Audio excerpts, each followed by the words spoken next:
été nommé, en fait élu aujourd'hui président du conseil d'administration de la COSYDEP.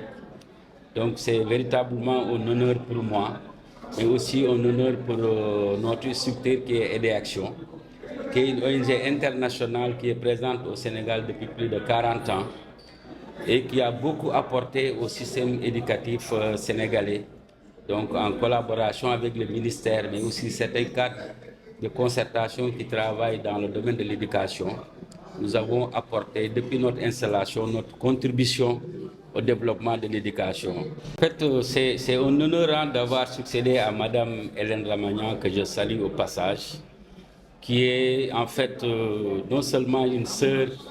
mais une ancienne collègue avec qui j'ai collaboré pendant de longues années, avant d'avoir aussi la chance de collaborer aussi avec elle dans le cadre de la coalition. La coalition a eu des périodes un peu difficiles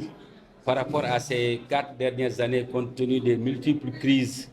qui ont secoué le système éducatif, donc qui ont fait qu'il y a eu beaucoup d'actions qui étaient prévues dans le cadre de la mise en œuvre donc des plans d'action de la coalition qu'on n'a pas pu mettre en œuvre compte tenu des difficultés que la coalition a eu à rencontrer. Mais cette Assemblée générale nous a permis quand même de tirer, donc d'évaluer ces plans d'action-là et de pouvoir en fait tirer les leçons donc, de cette mise en œuvre, ce qui va nous permettre donc, de pouvoir nous projeter dans l'avenir. Et je pense qu'il y a beaucoup de défis qui nous attendent, surtout par rapport au développement donc, du système éducatif, avec les nouvelles orientations donc, du ministère de l'Éducation qui vient tout juste de valider, donc d'élaborer et de valider la lettre de politique sectorielle,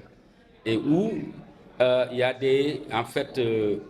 domaines sur lesquels en fait, on va mettre l'accent, surtout dans le cadre de ces orientations. Donc l'intégration du numérique, par exemple, au niveau de l'éducation constitue un enjeu majeur. La question de l'environnement et des changements climatiques, la question de la citoyenneté, mais aussi de l'éducation aux valeurs. Donc il y a beaucoup de thématiques actuellement donc, qui constituent en fait des défis majeurs de la coalition. Mais en d'autres termes aussi,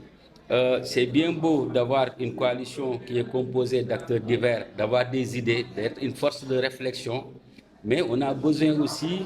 de mobiliser des ressources pour faire fonctionner la coalition, mais aussi pour mettre en œuvre nos actions au niveau du terrain. Donc la mobilisation des ressources restera aussi un axe fort donc, de notre mandat pour qu'on puisse réussir le pari